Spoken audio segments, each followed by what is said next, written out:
Herbert Spencer पे हम लोग आज बात करने वाले हैं। हर्बर्ट स्पेंसर और कौन कौन? Talcott Parsons, R K. Merton, Pareto, Talcott Parsons, Herbert Spencer. तो हम लोग शुरू करते हैं साइंटिफिकली। सबसे पहले पैरेटो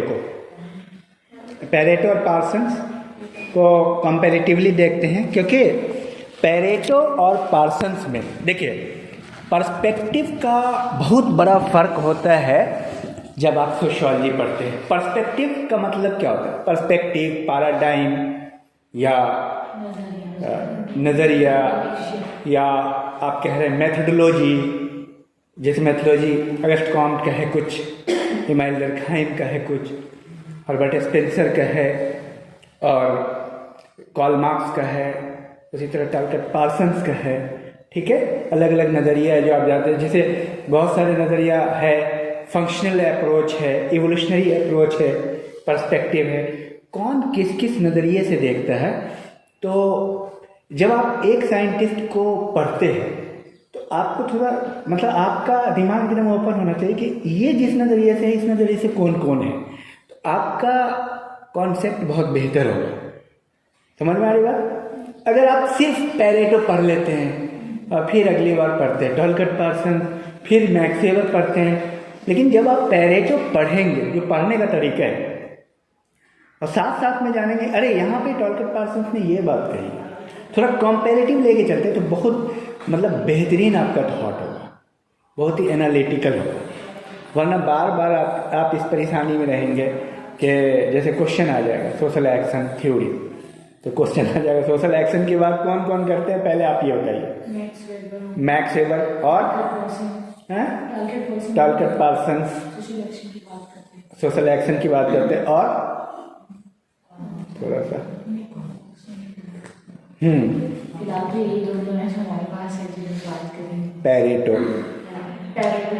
पैरेटो भी सोशल एक्शन की बात करते हैं। तभी मैंने कहा ना, पहले पैरेटो की बात, मैक्स वेबर की, टॉलकट पार्सन्स की, ये तीनों की बात हम करते हैं। मैक्स वेबर मोर एडवांस है, टॉलकट पार्सन्स भी। तो पहले पैरेटो की बात करते थे। पैरेटो क्या कहते हैं सोशल एक्शन के बारे में? अब पहले एक्चुअली क्या है कि एक पढ़ने का दो नज़रिया है। एक तो एक थ्योरी के बारे में सारे क्या कहते हैं, एक है कि एक ही साइंटिस्ट की सारे थ्योरी को एक साथ पढ़े। दोनों नज़रिया बेहतर है, दोनों तरीके से हमको पढ़ना चाहिए। इसलिए आप देखिएगा कि एक पेपर होता है सोशियोलॉजिकल थ्योरी का, जैसे मान लो सोशल एक्शन थ्योरी है, और उस पर किसने बात की। पहले तो हम लोग थॉट के प्रोसेस से जब पढ़ते हैं तो एक साइंटिस्ट को लेके पढ़ते हैं, एक को, उसका क्या क्या कॉन्ट्रीब्यूशन है, क्या पर्सपेक्टिव है। और एक पेपर ही होता है सोशियोलॉजिकल थ्योरी, उसमें हम लोग एक थ्योरी को और डिफरेंट साइंटिस्ट के नज़रिए से पढ़ते हैं। तो पैरेटो साहब क्या कहते हैं? पैरेटो कहते हैं कि समाजशास्त्र सामाजिक क्रिया का अध्ययन करने वाला विज्ञान है। सोशल एक्शन पे जोर देते हैं कि समाजशास्त्र में क्या किस चीज़ का स्टडी होता है। ये मैक्स वेबर की भी यही है, scientific study of social action. बिल्कुल। और टॉलकट पार्सन्स भी कहते हैं। ये सब यूनिट मानते हैं। क्या मानते हैं? सोशल एक्शन को समाज की इकाई मानते हैं। कहते हैं कि समाज में जो भी काम होता है वो किससे होता है? सोशल एक्शन के थ्रू होता है। सोशल एक्शन को यूनिट मानते हैं ये सब वैज्ञानिक, max weber, Pareto, Talcott Parsons. ठीक है, अल्फ्रेड शुड भी बात करते हैं। Alfred should, act and action, हाँ वो भी बात करते हैं। वो मॉडर्न सोशियोलॉजिकल थ्योरी है। ठीक है, बिल्कुल सही कह रहे हैं। तो पैरेटो दो तरह के एक्शन की बात करते हैं और सबके एक्शन के मीनिंग में अंतर है। अब यहाँ पे फर्क क्या है? पैरेटो का मतलब सोशल एक्शन का कुछ और है, आर.के. मार्टन का सोशल का एक्शन का मतलब कुछ और है, सॉरी मैक्स वेबर का, और टॉलकट पार्सन्स का सोशल एक्शन का मतलब। तो पैरेटो क्या बोलते हैं सोशल एक्शन के बारे में? थोड़ा सा आप बताने की कोशिश कीजिए, एक नज़र। पैरेटो कहते हैं कि सामाजिक क्रिया करने के लिए दो चीज का होना चाहिए, साधन और लक्ष्य, और दोनों में सही तालमेल। क्या है? मीन्स एंड गोल और उसका सही एडजस्टमेंट, सही तालमेल की बात करते हैं। पैरेटो कहते हैं कि सामाजिक क्रिया दो तरह की होती है। कौन कौन? तार्किक और अतार्किक क्रिया, logical and non logical action. ये कौन कहते हैं? पैरेटो। तार्किक क्रिया कौन है? जिनके कुछ मीन्स हो, जिनके लक्ष्य और साधन में तालमेल हो। तार्किक क्रिया जब कोई व्यक्ति करता है, सपोज आप कर रहे हो, आप कॉलेज आए, आप एमए कर रहे हो, आप एमए कर रहे हो, लक्ष्य क्या है? एमए, और पढ़ने आ रहे हो, लेकिन तो आप क्वालिफाई कर जाओगे। लेकिन कुछ स्टूडेंट ऐसे हैं जो एमए कर रहे हैं लेकिन एक्चुअली वो पढ़ाई करने, तो उन्हीं लोगों का लगता है भाई किसी सब्जेक्ट में, किसी पेपर में बैक जनरली वैसे ही लोगों को लगती है। तो वजह क्या होती है बैक लगने की? क्योंकि कंसिस्टेंसी नहीं होती। ये बोलते हैं कि तालमेल नहीं। अब ये बताओ, आप अच्छे क्रिकेटर बनना चाहते हो, तो अच्छे क्रिकेटर बनने के लिए आपका बल्ले से बॉल में तालमेल होना जरूरी है। समझ में आएगा? तब एक्शन पूरा होगा ना, अदरवाइज आपका एक्शन इलॉजिकल हो जाएगा, नॉन लॉजिकल हो जाएगा। ठीक है? एक व्यक्ति एमए कर रहा है या नेट क्वालिफाई करना चाह रहा है सोशियोलॉजी से या किसी भी सब्जेक्ट से, और वो पढ़ता नहीं है, घूमता रहता है, तो एक्शन उसका लॉजिकल नहीं है। बोल तो रहा है, लक्ष्य की बात कर रहा है, लेकिन साधन से तालमेल उसका नहीं। अब आप ये देखिए, आपको क्वेश्चन क्या आ सकता है इसमें। मैं दोनों एग्जाम की बात कर रहा हूँ, इसमें नेट में भी ऐसे ही क्वेश्चन आएंगे कि पैरेटो के अनुसार तार्किक क्रिया क्या है। आप उसमें से एक सिलेक्ट कर लेंगे, लक्ष्य और साधन में तालमेल।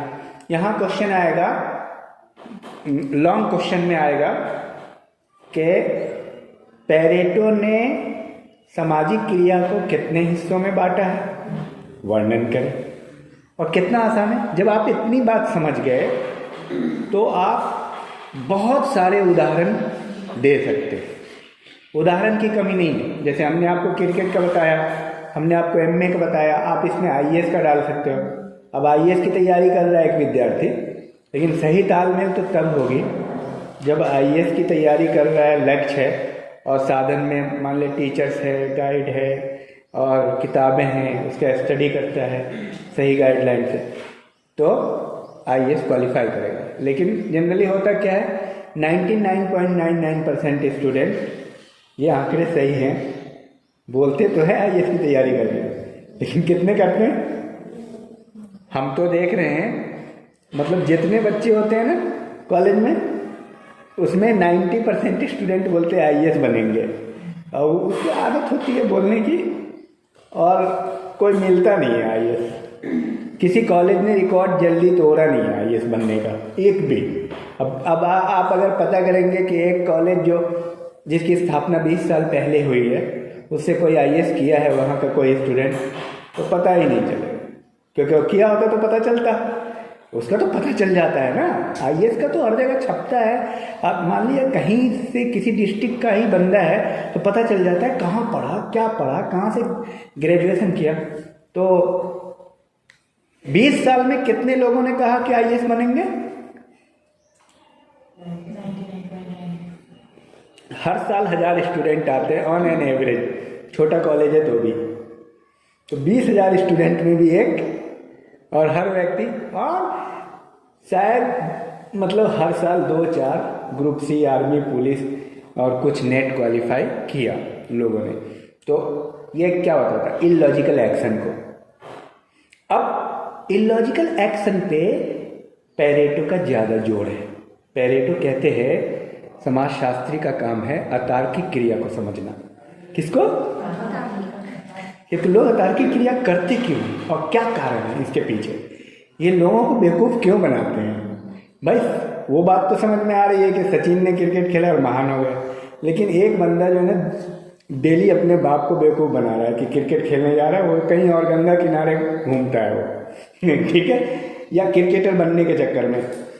तो उसी तरह हमारे कॉलेजेस में जितने भी कॉलेज हैं, उस कॉलेज में माँ बाप को बेवकूफ़ बना के बच्चे कहाँ आते हैं कि पढ़ाई करने जा रहे हैं, लेकिन वो जा कहाँ रहे हैं। अगर सही से इसका ऑब्जर्वेशन हो जाए तो ये भी डेटा समझ में आ जाएगा कि 80+ स्टूडेंट जो कॉलेज आते ही नहीं है, वो कॉलेज के चारों तरफ नज़र आएंगे, कॉलेज के अंदर नज़र नहीं आएंगे। कैंटीन में, समोसा चाउमीन की दुकान में, मोमो की दुकान में। तो आप ये देखिए, इलॉजिकल एक्शन सोसाइटी में ज़्यादा हो रहा है या लॉजिकल? अगर लॉजिकल एक्शन होगा तो कोई भी आदमी असफल नहीं रहेगा, तब तो दिक्कत ही नहीं है। तो पेरेटो कहते हैं कि इलॉजिकल एक्शन ज़्यादा है, उसी को समझने की ज़रूरत है। समाजशास्त्रियों का काम है पता करें कि अतार्किक क्रिया हो क्यों रहा है, उसके पीछे कारण क्या है। अब मान लो आप जितने विद्यार्थी यहाँ पे आए, आपके 2-3 साथी और आए होंगे, लेकिन वो कॉलेज में नहीं आए, ये तो गारंटी है। अब वो अपने मम्मी पापा को क्या बोल रहे होंगे, मैं आपको बता रहा हूँ, ये पेरेटो की जुबानी बता रहा हूँ। बोले कि क्लास हुई थी, हाँ हमारे सर बहुत अच्छे हैं, भट्ट सर ने पढ़ाया, अफरोज सर ने पढ़ाया। अब जैसे बात चली घर में, अरे मम्मी 10 बजे से ही क्लास शुरू हो जाती है, वो तुम्हें बताने की ज़रूरत नहीं है, जो प्रेजेंट है उसको बहुत ज़्यादा एक्सक्यूज देने की या बताने की ज़रूरत नहीं है। तो वो अपने घर में बता रहे होंगे ना, अरे आज क्या क्या हुआ। अगर उसकी मम्मी ऐसी होगी पूछने वाली तो श्योर कुछ बताती होगी कि गए और 2 क्लास हुआ, बहुत अच्छा पढ़ाते हैं भट्ट सर, एकदम क्लास लेते हैं, ठीक है कुछ ना कुछ बोलती ही होगी ना। लेकिन ये दोनों बात में गैप है कि नहीं, कंसिस्टेंसी नहीं है। और उसने अपने किसी दोस्त को, इंसान का दिमाग कितना तेज होता है, भी मिलाए हुआ है। वो शिवानी को फ़ोन करेगी या कोई सोनी को, शिवानी आज जो हम लोग क्लास किए थे मम्मी के सामने, तो कैसा, मतलब तुम्हें समझ में आ गया था सारी थ्योरी जो अफरोज सर बता रहे थे। शिवानी बोली हाँ हमें तो समझ में आ गया, मुझे थोड़ा कन्फ्यूजन था, थोड़ा बता देना क्या। ऐसा करते हैं कि नहीं, कभी फ़ोन आया ऐसा? आता है, मतलब जिनके साथ कॉम्बिनेशन है उनका, या वो दोनों आवारा स्टूडेंट, दोनों ने आपस में तालमेल कर लिया कि मैं अपनी मम्मी के सामने तुम्हें फ़ोन करूँगी कि थोड़ा ये मतलब इंसान क्या क्या कर सकता है सोचो। ऐसा होता है, BA लेवल में तो होता ही है, एटलीस्ट BA लेवल में होता है कि नहीं होता है। ये मैं नहीं कह रहा हूँ, ये कौन कहता है? पेरेटो। वो अपने तर्क से लोगों को सेटिस्फाई करने की कोशिश करता है। तो कहते हैं ऐसा क्यों होता है? इलॉजिकल एक्शन के कारण। इलॉजिकल एक्शन बोलते हैं रेसिड्यूज के कारण होता है। किसके कारण होता है? हमारे पास बहुत सारे रेसिड्यूज होते हैं, उन रेसिड्यूज के कारण इलॉजिकल। रेसिड्यूज का मतलब बेसिक इंस्टिंक्ट होता है जो इंसान की मूल प्रवृत्ति है। इंसान की मूल प्रवृत्ति को उन्होंने 6 हिस्से में बांटा, जिसमें जैसे रेसिड्यूज ऑफ सेक्स है, रेसिड्यूज ऑफ सोशबिलिटी है, रेसिड्यूज ऑफ कॉम्बिनेशन है, परसिस्टेंस ऑफ एग्रीगेट है, सोशबिलिटी है, बताया है। तो ये सब रेसिड्यूज है। एक्चुअली रेसिड्यूज इंसान में 50 से ज़्यादा होता है। कितने रेसिड्यूज का मतलब ये समझो कि इंसान बायोलॉजिकली वो करना चाहता है, वो काम, उस काम को करने में मज़ा आता है। जैसे इंसान को हंसी मजाक करने में मज़ा आता है ना, इंसान को मदद करने में मज़ा आता है। पढ़ने में मज़ा आता है क्या किसी को? बहुत कम। पढ़ने के लिए आदत बनाना पड़ता है, लेकिन मदद करने के लिए आदत नहीं बनाना पड़ता है, क्योंकि वो इंसान के अंदर होता है। सोशल है भाई। एक आदमी बहुत मजाहिया है। अब मजाहिया बनने के लिए, कॉमेडी करने के लिए आदत नहीं करना पड़ता। कपिल शर्मा कोई कॉमेडियन बना नहीं है किसी कॉलेज में जाकर, बना था, ठीक है, बिना कोशिश किए। हमारे यहाँ भी कॉलेज में एक बहुत बड़े कॉमेडियन है, लेकिन गलती से वो प्रोफेसर बन गए। ये है प्रोफेसर शुक्ला, महान विद्वान। अगर वो यहाँ नहीं होते तो कपिल शर्मा का शो नहीं होता, क्योंकि कपिल शर्मा को फ्लॉप कर चुके होते आज के डेट में। ये चीज़ रिकॉर्ड में आ गई है, ठीक है। तो अब ऐसा कैसे होता है? क्योंकि बेसिक लेवल पे जो हमारा बेसिक इंस्टिंक्ट होता है उसको हमें सीखने की ज़रूरत नहीं होती। अब बेसिकली इंसान डल है, बेसिकली इंसान जो है ना बहुत ज़्यादा, इसलिए इरिलेशनल एक्शन ज़्यादा है, इलॉजिकल एक्शन ज़्यादा है, क्योंकि बेसिकली हम लोग हर जगह मतलब क्या बोलते हैं, एक्सक्यूजेस, ये सारी चीज़ें। बेसिकली इंसान डल है, पढ़ना कोई नहीं चाहता, ज़बरदस्ती बचपन से आदत बन रही है पढ़ने की, ये सारी चीज़ें होती है। इसी पे फोकस करते हैं, कहते हैं कि इन 50 प्रकार के रेसिड्यूज़ को उन्होंने 6 से कहा कि अब जैसे मान लो कोई व्यक्ति हंसी मजाक कर रहा है तो वो इन्हीं 6 में कोई ना कोई में आएगा। फ्रेंडशिप कर रहा है, इन्हीं 6 में कोई ना कोई में वो आएगा। सोशेबिलिटी है या एग्रीगेट ऑफ पर्सनालिटी है, ये सारी लीडरशिप क्वालिटी है, ये बाय बर्थ होती है। कुछ चीज़ें आपको करने के लिए सीखना नहीं पड़ता।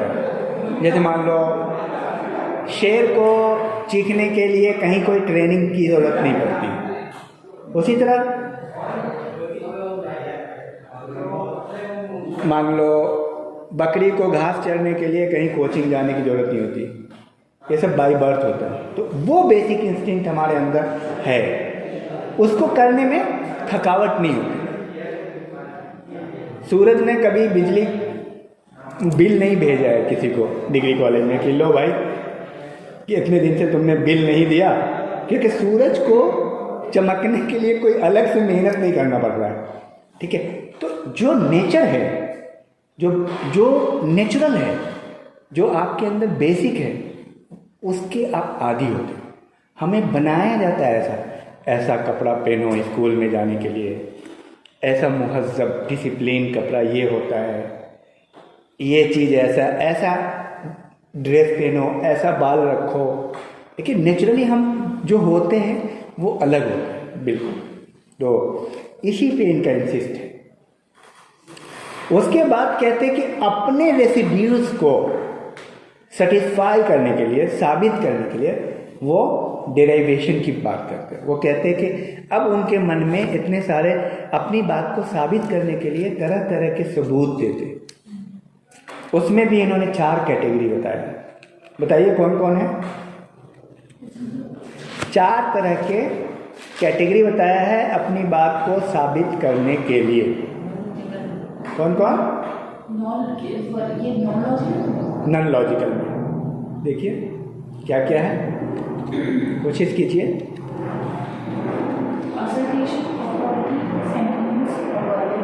हाँ, assertion, authority, sentiments and verbal proof. Actually क्या है ना, थॉट को जब तक तुम बढ़िया से नहीं पढ़ोगे ना, जैसे जल्दी जल्दी मैं पढ़ा देता, अब तुम्हें ये बात तो एकदम क्लियर हो जाएगी, ठीक है, तो फिर बहुत दिक्कत हो जाती है।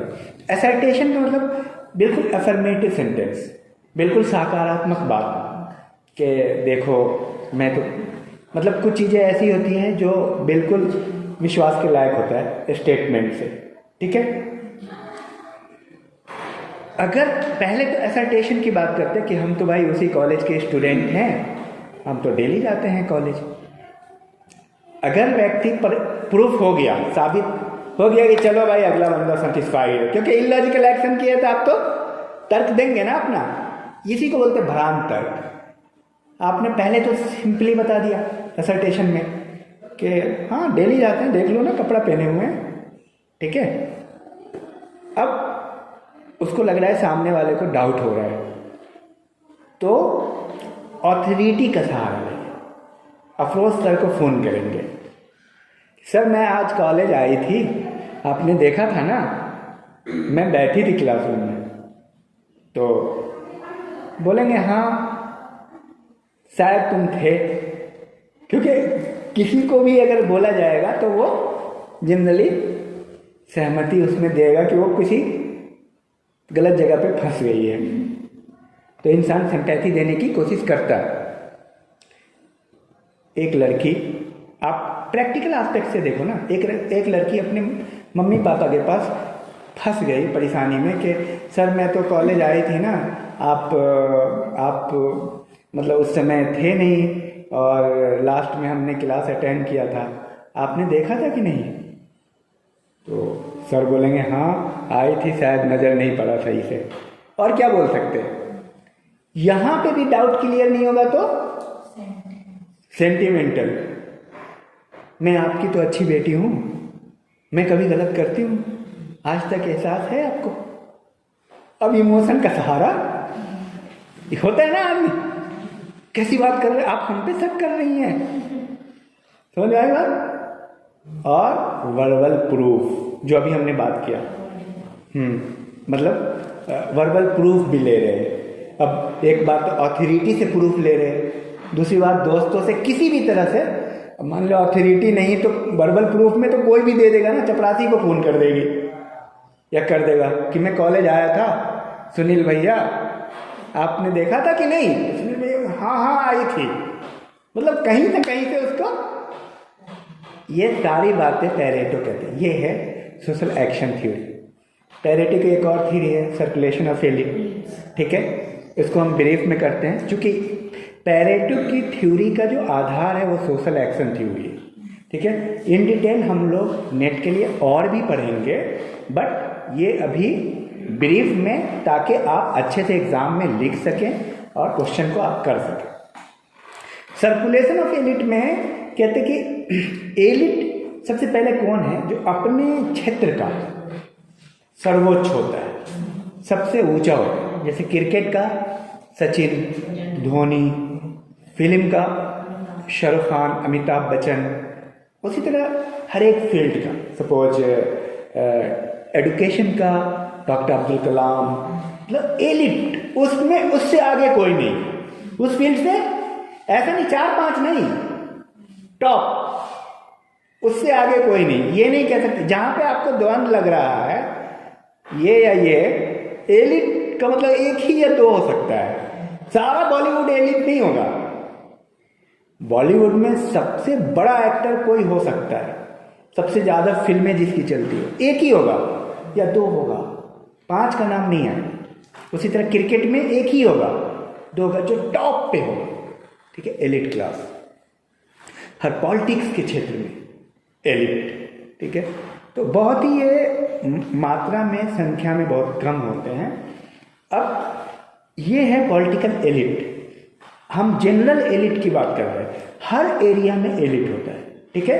लेकिन जब इसमें पेरेटो कहते हैं 2 तरह के एलिट हैं, एक गवर्निंग एलिट, एक नॉन गवर्निंग एलिट। तो नॉन गवर्निंग एलिट में देखिए, नॉन गवर्निंग एलिट में वो सारे होंगे जो गवर्नमेंट में नहीं है।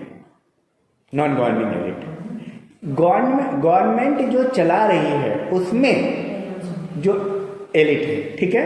अब एलिट को उन्होंने गवर्निंग एलिट में और नॉन गवर्निंग एलिट को उन्होंने डिटरमिन किया है फॉक्स और लाइन से, ठीक है।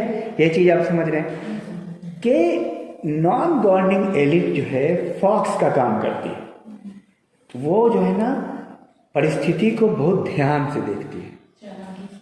यहीं पे क्या कहते हैं कि, और वो परिवर्तन चाहती है। क्या चाहती है? वो परिवर्तन चाहती है, फॉक्स कैटेगरी में।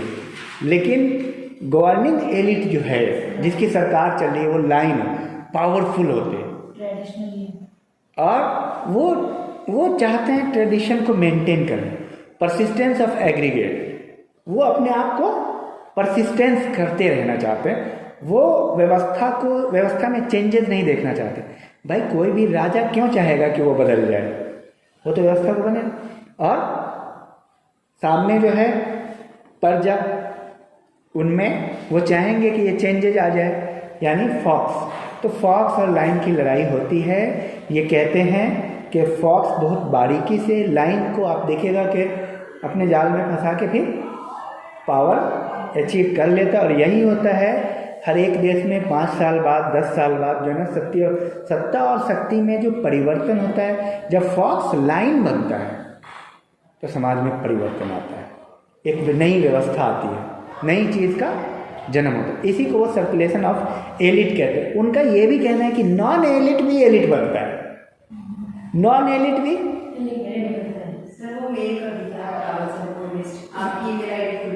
वो तो कर देंगे, कोई नहीं, ठीक है। हाँ, तो ये था सर्कुलेशन ऑफ एलिट। अब जब आप कोई थ्योरी पढ़ते हैं तो उसकी आलोचना भी होती है, एकदम हूबहू ऐसा कुछ होता नहीं है, लेकिन समझने के लिए समाज को एक बेहतरीन पैराडाइम है ये, ठीक है। अब चलिए मैक्स वेबर में तबीयत ठीक है, थोड़ा मैक्स क्या है, टॉलकट पार्सन्स को पढ़ लीजिए, क्योंकि टॉलकट पार्सन्स को समझना थोड़ा कॉम्प्लिकेटेड होता है आम तौर पे, ठीक है। तो टॉलकट पार्सन्स को अच्छे से समझ लीजिए। मैं ये चाहता हूँ कि ये जो प्रोग्राम है वो लेक्चर हो के नहीं बल्कि डिस्कशन बना रहे हैं, और क्योंकि आप लोग मैच्योर है, वन वे प्रोसेस नहीं होना चाहिए। तो अब आप बताइए, टॉलकट पार्सन्स अमेरिका के महान वैज्ञानिक हैं, ठीक है। उन्होंने भी सोशल एक्शन की बात की। उन्होंने सोशल एक्शन की बात अपनी किस किताब में की? The structure of social action. Very good. ये सब छोटी चीज, अब ये किताब, ये क्वेश्चन आते हैं, लेकिन उन्होंने सोशल एक्शन की इस बात को फिर आगे कुछ मॉडिफाई करके एक नई किताब में लिखा, वो भी आपको पता होगा, Action theory on human towards a social theory. condition. Shills के साथ उन्होंने लिखा, एक वैज्ञानिक थे shills, towards a social theory. तो स्ट्रक्चर ऑफ सोशल एक्शन उनकी कब लिखी गई, ये क्वेश्चन भी आता है नेट में, 1937 में। और उनकी दूसरी एक बहुत मशहूर किताब है सोशल सिस्टम, 1951 में। अब समझ में आया कितनी बार पढ़ा होगा हमने, 1951 में, ठीक है। ये क्वेश्चन आता है मिलाने के लिए सन, और कई बार ये भी आता है, ये लिख के आएगा सोशल सिस्टम किस सन में पब्लिश हुआ, ठीक है। इन सब चीज़ पे ध्यान दीजिए, जो भी, जैसे इमाइल दरखान की किताब है, सुसाइड का आ जाएगा, डिवीज़न ऑफ लेबर जनरली आता है, ठीक है। बैठ जाओ। तो अब सोशल एक्शन क्या है इन टर्म्स ऑफ पार्सन्स, पहले आप बताइए पार्सन्स की नज़र में सामाजिक क्रिया क्या है। अब पैरेटो की नज़र में तो समझ गए हैं, लेकिन पार्सन्स सामाजिक क्रिया को क्या कहते हैं। और एक क्वेश्चन रहता ही है पार्सन्स से नेट में, 1-2 क्वेश्चन पार्सन्स की नज़र में। So he said there are choices between alternative values and action must be partially filled. क्या वो, ये तो तुम किताबी बात बोल रहे हो, मुझे भी समझ में नहीं आ रही है, तो कैसे समझ में आएगी, तो किताबी बातें नहीं समझ, इसलिए मैं बोलता हूँ ना आपको। आपने अभी तक सोशल एक्शन और सोशल सिस्टम पे, पार्सन्स पे मेरी पूरी बहुत वीडियोस है, अगर आप उसको देख लेंगे, आप उसको देखिए, सब चीज़ क्लियर हो जाएगा, सारी चीज़ें हैं, आप सिर्फ भटक रहे हैं, ठीक है।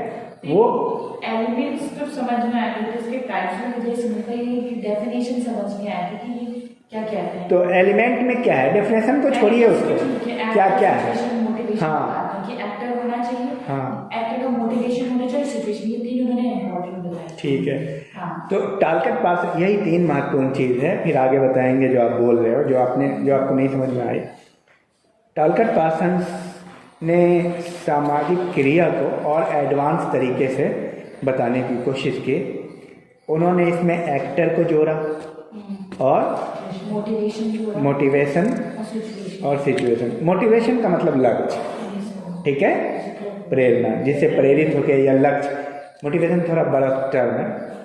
और बोलते हैं ये तीनों रहना आवश्यक है। इसके अलावा भी और भी चीज़ें हैं, जैसे वैल्यूज, नॉर्म्स, ठीक है, ये सारी चीज़ें मिलके सोशल एक्शन को बनाती है। अब मान लिया उसी एग्जाम्पल के जो पैरेटो के बारे में हमने दिया उसी को यहाँ पे हम देखते हैं सेम। जैसे मान लो कि कोई व्यक्ति एमए कर रहा है या नेट की तैयारी कर रहा है, तो नेट की तैयारी करने वाला एक्टर हो गया और सिचुएशन हो गया, एक सिचुएशन में तैयारी कर रहा है। अगर वो अभी के हालात में पैदा नहीं हुआ था और 100 साल पहले पैदा हुआ था तो नेट की तैयारी करता, क्योंकि उस समय तो फिर सिपा सालार बनने की कोशिश करता, कुछ और है कि नहीं।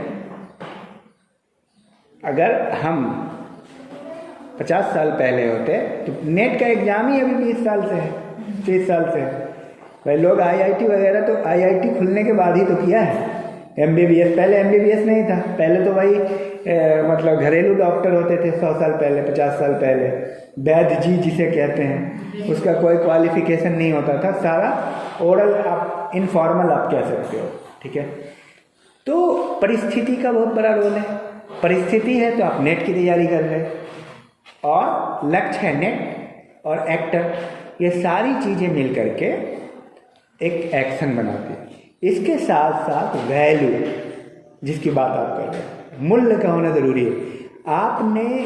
आप किसी चीज़ के बारे में अच्छा समझते हो कि समाज में उसका सम्मान है, तभी तो करते हो। आप हमें ये बताओ, आप नेट की तैयारी क्यों करना चाह रहे हो, स्वीपर बनने की तैयारी क्यों नहीं कर रहे हो? क्योंकि इससे आपका एप्रिसिएशन, आपका अवार्ड, रिवार्ड, स्टीम, सम्मान, रिस्पेक्ट जुड़ा हुआ है नेट की तैयारी से।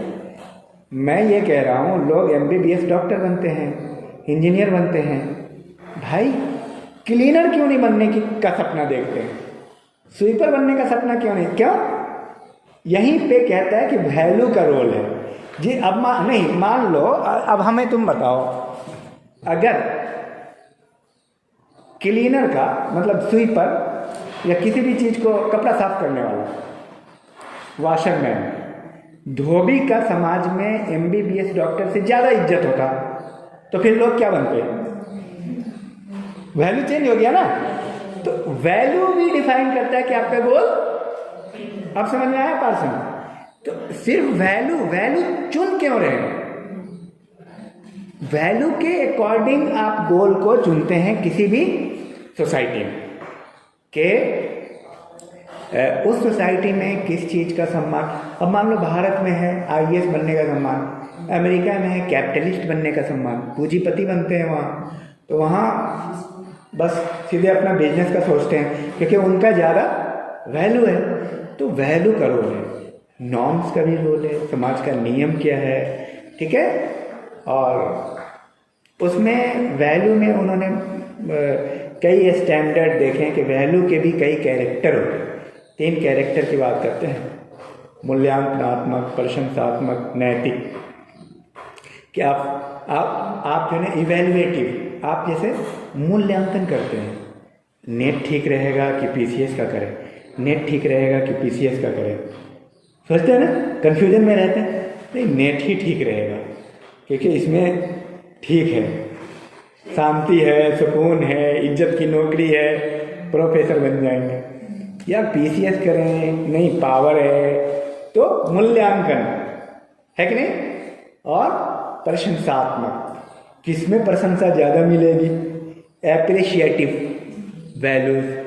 तो ये सब कैरेक्टर इतने, ये अब आप ये समझो कि आपको नेट के एग्ज़ाम में कितने एंगल से फंसा सकता है।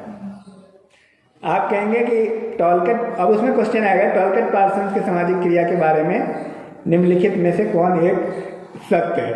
अब आपका अगर डेप्थ में नॉलेज नहीं होगा, ठीक है, अगर सीधे सीधे होगा तो बात करेगा प्रशंसात्मक, नैतिक का।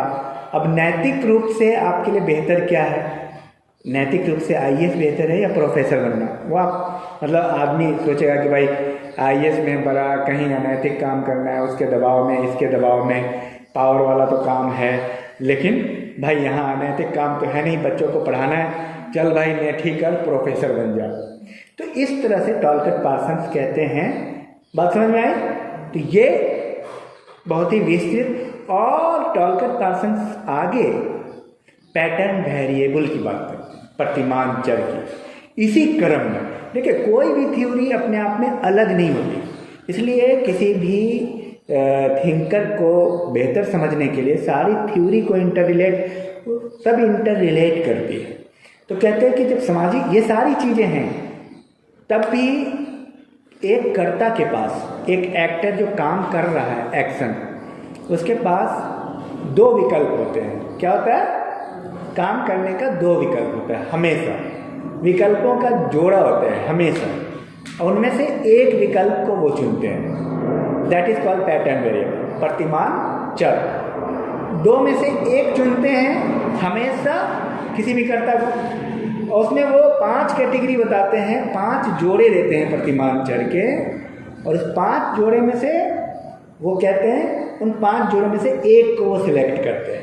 जब भी काम करते हैं उनके पास 2 विकल्प हमेशा अवेलेबल होते हैं। अब जैसे 2 कैसे, संपूर्णता को ध्यान में रख के काम करते हैं या अंश को, पार्ट को या होल को। जैसे मान लो कि एक व्यक्ति समाज सेवा कर रहा है, तो समाज सेवा कर रहा है तो समाज सेवा पूरे भारत के लिए कर रहा है कि अपने क्षेत्र के लिए कर रहा है, और नजरिया है व्यक्तिवादिता को ध्यान में देख के कर रहे या सामूहिकता को। कोई भी काम कर रहा है, सपोज IAS बना या प्रोफेसर बना, तो सिर्फ अपने लेवल पे काम कर रहा है या सोसाइटी को दे रहा है, समझ रहे हैं? सोसाइटी के लिए काम कर रहा है। तो कोई भी काम आप सिर्फ अपने आप को सेंटर में रख के कर रहे हो या ग्रुप को सेंटर में रख के कर रहे हो, ठीक है?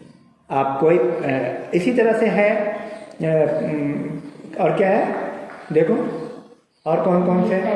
हाँ, अफेक्टिव न्यूट्रलिटी और अफेक्टिविटी। अफेक्टिविटी, आप भावनात्मक होके कोई काम कर रहे हो या भावनात्मक न्यूट्रलिटी में, मतलब भावना विहीन काम कर रहे हो। अब भावनात्मक होके काम कर रहे हो, अपने धर्म के लिए काम कर रहे हो, अपनी जाति के लिए काम कर रहे हो। आप भावनात्मक बन के एक ही जाति के लिए काम कर रहे हो। आप समझ में आई बात? अब मान लो अपने बेटा के लिए ही काम कर रहे हो, अपने बच्चे के लिए काम कर रहे हो, अपनी जाति के लिए ही काम कर रहे हो, या सिर्फ महिला जाति के लिए काम कर रहे हो, तो भावनात्मक रूप से आप लगे हो कि ये भाई हमारी कौम बहुत पीछे है, या हमारी जाति या हमारा क्षेत्र। भावनात्मक, भावना विहीन काम, किस तरह से आप काम कर रहे हो, लॉजिकली कर रहे हो। नेक्स्ट, पार्टिकुलरिज्म और यूनिवर्सल। वो बताए पार्टिकुलरिस्टिक अप्रोच है आपका। ये अप्रोच है कि आप जो शिक्षा की रोशनी जलाए हो वो सिर्फ और सिर्फ आपके ही एरिया में चले, या हम जो काम कर रहे हैं, तो मेरा नज़रिया क्या है? मेरा नज़रिया पूरा वर्ल्ड है, सिर्फ भारत नहीं। क्योंकि भारत तो है ही, तो आपके नज़रिया के अकॉर्डिंग ही आपका पैटर्न बनता है, ये बात सत्य है। तो नेक्स्ट, डिफ्यूजननेस और स्पेसिफिसिटी। डिफ्यूजनिस्टिक और स्पेसिफिक, आप किसी विशेषण और विशेषता, हाँ, स्पेसिफिक हो के काम कर रहे हो या एक कॉमन, है ना? तो इस तरह से ये 5 वेरिएबल है, 5 पैटर्न है। और मैं आपको ये बता दूं कि ये 5 पैटर्न आप याद कर लेंगे, और जब नेट के एग्ज़ाम में इन 5 में से आपको ऐसे भी आ जाएगा, इनमें से किसकी चर्चा नहीं की है, और वो भी इसी टाइप का एक होगा। तो इसलिए एग्जैक्ट वर्ड आपको याद करना है।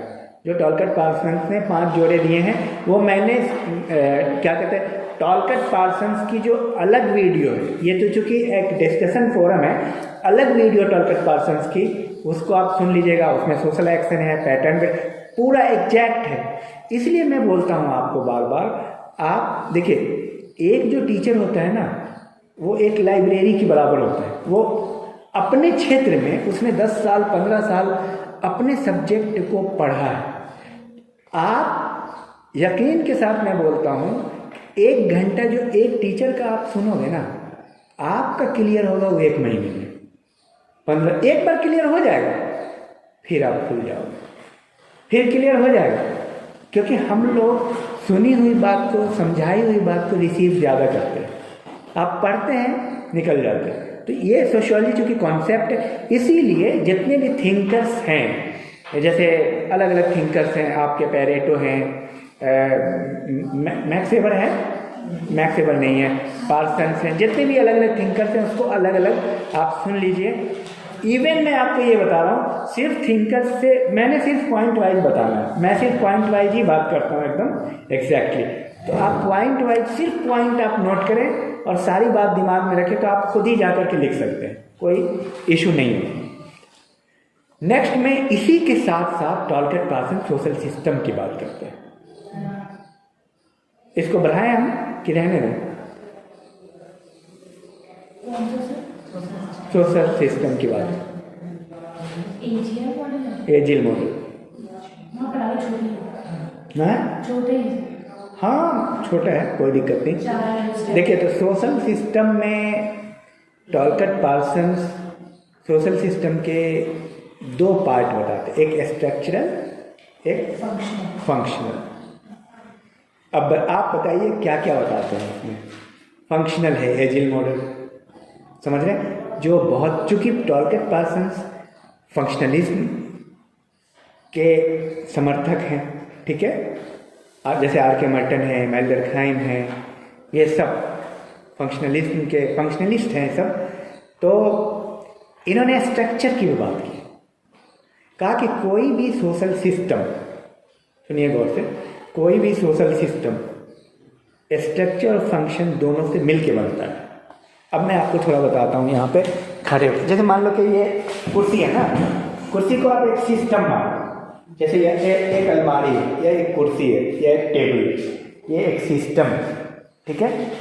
एक एक यूनिट कुर्सी का, जैसे कुर्सी का हैंडल, ये सारे नीचे का, ठीक है, ये सारा यूनिट है, ये सब मिल करके एक स्ट्रक्चर को तैयार करते हैं, ठीक है। लेकिन ये कुर्सी जो खड़ा हुआ है सिर्फ इस स्ट्रक्चर की वजह से नहीं खड़ा, वो फंक्शन की वजह से, उस स्ट्रक्चर के फंक्शन की वजह से खड़ा है। समझ में आई बात? तो अब इसको और बेहतर तरीके से समझने के लिए देखिए, किसी भी सिस्टम में स्ट्रक्चर और फंक्शन होता है।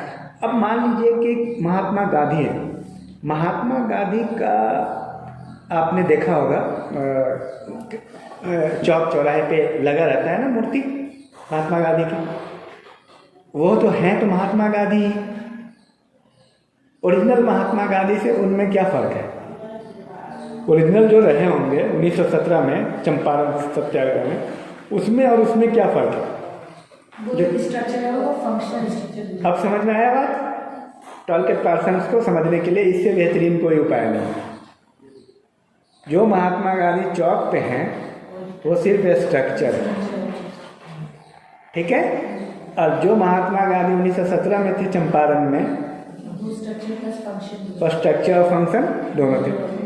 एक व्यक्ति ने कुर्सी बनाई लेकिन बैठने के काम नहीं आएगा, बस सिर्फ दिखेगा, दैट इज स्ट्रक्चर। लेकिन एक व्यक्ति ने कुर्सी बनाई जो आमतौर पे आप यूज कर रहे, वो दिखेगा भी और काम भी होगा। लेकिन एक ने सिर्फ शो केस के लिए बनाया। अब स्ट्रक्चर और फंक्शन दोनों जरूरी है, बिना स्ट्रक्चर के फंक्शन नहीं होगा, बिना फंक्शन के। अब सपोज आपके पास इंटेस्टाइन है, आप खाना खाते हो लेकिन डाइजेशन नहीं होता है, तो फंक्शन सही से नहीं हो रहा है। तो स्ट्रक्चर तो है लेकिन वो स्ट्रक्चर फंक्शन नहीं कर पा रहा है। मान लीजिए कि कोई स्कूल है, अब वहाँ पे पढ़ाई नहीं हो रही है, तो स्ट्रक्चर तो है लेकिन फंक्शन नहीं हो रहा है। तो किसी भी सिस्टम को चलने के लिए स्ट्रक्चर का होना और फंक्शन का होना, समझ में आ गया बात? टॉलकिट पार्सन बोलते हैं कि जॉनसन साहब भी हैं और टॉलकिट पार्सन ये कहते हैं कि स्ट्रक्चर जो समाज का बनता है स्टेटस और रोल से बनता है, नॉर्म्स और वैल्यू से बनता है। ये चार चीज़ें समझ में आ रही बात? ये समाज का स्ट्रक्चर बनता है। और फंक्शन जो समाज का बनता है वो उस, जब फंक्शन की बात करते हैं वहीं एजिल मॉडल की बात करते हैं कि समाज का जो फंक्शन बनता है वो 4 सब सिस्टम से बनता है। समाज के 4 सब सिस्टम हैं और उन चारों सब सिस्टम के माध्यम से समाज में 4 फंक्शन है। ए का मतलब एडेप्टेशन, जी का मतलब गोल अटेनमेंट, आई का मतलब इंटीग्रेशन, एल का मतलब लेटेंसी। ए का मतलब अनुकूलन, जी का मतलब लक्ष्य। अनुकूलन ए, आप जब नेट की तैयारी करें या एमए की भी कर रहे हैं तो आपको हिंदी और इंग्लिश में टर्म याद होना चाहिए, ये बात आप ध्यान में रखें। ए का मतलब एडेप्टेशन, अनुकूलन, जी का मतलब गोल अटेनमेंट, लक्ष्य, ठीक है। आई का मतलब इंटीग्रेशन, एकीकरण, एल का मतलब लेटेंसी। लेटेंसी का मतलब जैसे हमारा जो कल्चर मैनिफेस्ट नहीं है, लेटेंसी का मतलब होता है मूल्यों की रक्षा या टेंशन मैनेजमेंट, आप लिख दो पोस्ट में, तनाव प्रबंधन। लेटेंसी एक टर्मिनोलॉजी है जो तनाव प्रबंधन को डिनोट करती है। अब समझिए, हमारा बॉडी तो खड़ा हो गया, अब इस बॉडी का अलग अलग काम है। देखिए और अच्छे से समझिए, सर का अपना काम है, हाथ का, पाँव का, ठीक है, पूरे इंटेस्टाइन का। मान लो बॉडी को 4 हिस्से में बांटा, तो उसी तरह 4 फंक्शन को 4 हिस्से में बांटा। पार्सन ने कहा ये 4 जरूरी है। That is called functional aspect, adaptation, goal, integration, latency. यानी समाज में एडेप्टेशन होना जरूरी है, गोल होना जरूरी है। समाज का गोल नहीं रहेगा तो फिर आदमी तो ऐसी भेड़ बकरी हो जाएगा। गोल होगा ना, हमने समाज यहाँ पे लाया, हम अपने समाज में डेवलपमेंट किया, मोबाइल तक आ गए, टैब आ गया, बड़े बड़े साइंस के खोज हो गए, हम मंगल ग्रह चले गए, तो आगे का फिर गोल होगा ना कुछ, अगली पंचवर्षीय योजना में कुछ होगा। हमको कुछ सोचना है भाई। एक परिवार के नाते आप देखिएगा, परिवार में माँ बाप का क्या होता है कि इस बच्चे को 4 साल की उम्र में एडमिशन लेना है, फिर मैट्रिक करना है, बीए एमए की तैयारी करेंगे, फिर नेट की तैयारी करेंगे, प्रोफेसर बनेंगे, फिर शादी होगी। तो एक लक्ष्य तय हो रहा है ना, बिना लक्ष्य के तो फिर वो आवारा हो जाएंगे। तो सोसाइटी बिना लक्ष्य के सोसाइटी नहीं चलती, कोलैप्स कर जाएगी। तो एक लक्ष्य होना चाहिए। उसी तरह इंटीग्रेशन, सोसाइटी में एक एकीकरण भी बना रहना चाहिए। ऐसा नहीं कि कोई कहीं जा रहा है, कोई कुछ भी कर रहा है। एक तालमेल होना ज़रूरी है कि भाई हॉस्पिटल है तो हॉस्पिटल को बनाने वाला भी होना चाहिए, तो हॉस्पिटल है तो कॉलेज भी होना चाहिए। एक तालमेल है, ऐसा नहीं कि पूरे हर जगह हॉस्पिटल ही हॉस्पिटल खोल दिया, कॉलेज है ही नहीं, तो फिर डॉक्टर कैसे बनेंगे, है कि नहीं। तो एक इंटीग्रेशन होना चाहिए। और tension management, that is called latency. समाज में टेंशन आता रहता है, जैसे आप सबको खूब टेंशन होता है, ठीक है, परेशानी आती है, तो सुसाइड से बचाने के लिए, डिफरेंट प्रॉब्लम से बचाने के लिए भाई टेंशन मैनेजमेंट भी काम करता है कि तनाव से मुक्ति, ये काम। अब सवाल ये पैदा होता है, इन चारों फंक्शन की पूर्ति कहाँ से होगी। जैसे हमने कहा, देखने का काम कौन कर रहा है, तो आँख। बोलने का काम कौन कर रहा है, मुंह। समझ में आ रही बात। इसी तरह चलने का काम कौन कर रहा है, पाँव। समझ में आई। तो ये चलना, उसी तरह एडेप्टेशन का काम कौन कर रहा है, अनुकूलन कौन कराएगा। अब बताओ, समाज में, समाज के लेवल पे हम बात कर रहे हैं कि ये 4 फंक्शन चाहिए ना, लेकिन ये 4 फंक्शन आएंगे कहाँ से। हमें डॉक्टर चाहिए तो डॉक्टर कहाँ से आएंगे, कॉलेज से, मेडिकल कॉलेज से आएंगे ना। हमें इंजीनियर चाहिए तो इंजीनियरिंग कॉलेज से आएंगे। तो हमें एडेप्टेशन चाहिए सोसाइटी में, तो एडेप्टेशन के लिए पार्सन्स क्या बोलते हैं, पार्सन्स बोलते हैं, पढ़ा तो है आप लोगों ने लेकिन भूल गए हैं। एडेप्टेशन आता है इकोनॉमिक सिस्टम से, अर्थव्यवस्था से आता है, ठीक है।